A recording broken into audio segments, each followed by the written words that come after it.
Today we're talking all about SoFi Invest. I know it sounds like a DJ name, but DJ SoFi is actually short for social finance, and this is a personal finance company that was started all the way back in 2011.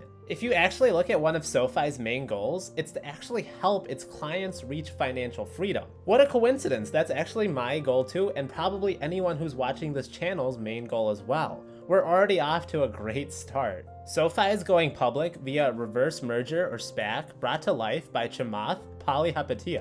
Wow, just getting his name right is definitely deserving of you smashing that like button to help out a small-time YouTuber, and subscribe if you haven't already done so. So Chamath is like Cathie Wood in the sense that when he talks, you listen. So him backing behind a company certainly already creates some credibility right off the bat. Chamath was an early employee of Facebook and helped with the Virgin Galactic SPAC that has been very successful. SoFi aims to be a one-stop shop for all things finance. Here's a place that you can keep your checking account, get a credit card, have your own brokerage account where you can actually sell and buy. Yeah, I know that buy part is rare these days.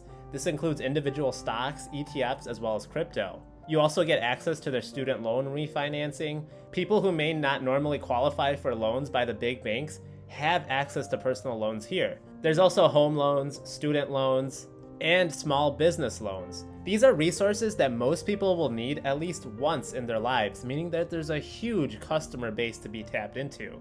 Already just seeing all of this gives me major Square and Apple vibes, where everything is interconnected as a network, and chances are if you use one area of SoFi, there's a really good chance that you might use the others. Remember, the key here is that once you get hooked on one of SoFi's services, the customer acquisition cost to get them on the second service is considerably lower. In fact, 65% of their home loans came from existing members. This really does show the power of that cross-service referral. There's already over 1.8 million customers for a relatively new company. That's some really fast growth. Customers really like that SoFi offers one space for all of their financial transactions to be done super quick, super conveniently, on their phone on a very easy to use interface. This is a business model that SoFi is really taking to the modern 2020s decade, while many banks and traditional financial services still use antique business models to attract customers. One of SoFi's operations is called Galileo. This could also pass for a DJ name, but Galileo provides technology infrastructure services like customer-facing and back-end capabilities for other financial service providers. Think of them kind of like what Amazon Web Services does with its business-to-business service. Galileo already has 50 million accounts on its platform.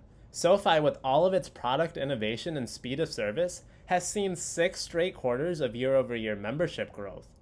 They also just got conditional approval from the government for a national bank charter, so they will be opening up a bank real soon once they get that final approval.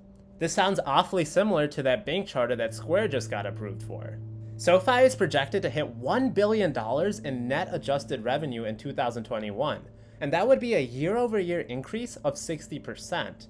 SoFi also estimates that it will have 3 million customers by the end of this year. That's a huge uptick of just 1 million customers when 2020 started. When you have a SPAC that actually plans on being profitable by the end of the year, that's basically almost unheard of these days. In fact, I wouldn't be surprised if some investors were actually mad that they were making money.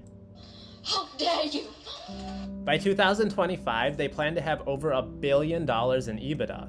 But of course, those are just projections, so always take that with a grain of salt. Just make sure you don't make the same mistake many people do with fintech companies like Square these days. SoFi is not just a financial company, they are both a finance and technology company. I'm sure they're collecting tons of data and analytics from the services that they're providing. Big data and being able to connect trends is super valuable these days.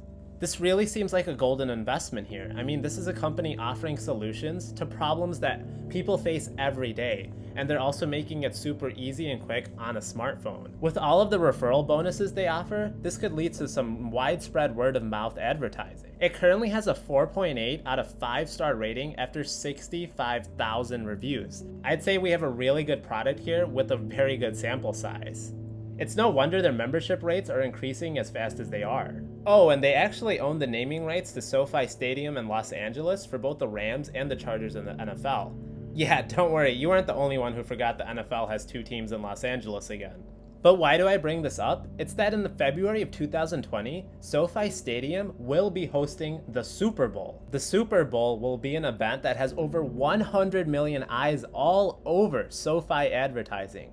I can see SoFi business booming with all of that publicity. In fact, speaking of the NFL, it should be no surprise that their CEO is Anthony Noto, who used to work at Twitter. And who was it that founded Twitter? It would be none other than Jack, who was also the co-founder of Square.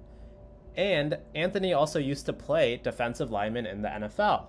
Okay, just kidding. He was actually the chief financial officer of the NFL for 2 years. I'm sure he knows how strategic his partnership with the NFL stadium to get its naming rights is in building that personal brand. He also worked at Goldman Sachs and studied at West Point Military Academy. It's important for me to know if I'm going to be investing in a company in the early stages that I want it to be run by good leaders during this critical IPO time. And this starts with a great CEO. The leadership team also features people from Uber, Goldman Sachs, Amazon, Microsoft, Citibank, JP Morgan Financial. And look, they're head of people. Yes, that's right, they're head of people. They really come up with some very creative job titles these days. Used to work for Tesla. Can you imagine someone asking what they do and they respond with that they're the head of people? Hey, what do you do for a living? Yeah, I'm the head of people over at SoFi Financial. So SoFi's transaction is expected to happen in Q1 21, so really any day now. It currently trades as IPOE and is already up 20% since the merger news came out. I know people will go back and forth about the valuation or whether you should buy before or after the merger. For me personally, I'll probably be pumping in a few $100s a week to dollar cost average into a solid position. For me, I see this as a great long-term hold, so I'm not too concerned about the share price in the short term. It's not every day that you might potentially get another shot at investing in a company like Square or PayPal. Not saying that this is exactly the same business model, but I see a lot of similarities. I love this particular sector. Guys, don't be dumb, don't YOLO it. This is not financial advice. I'm gonna treat this as a speculative play, even though they do seem like there will be a company that will be profitable by the end of the year.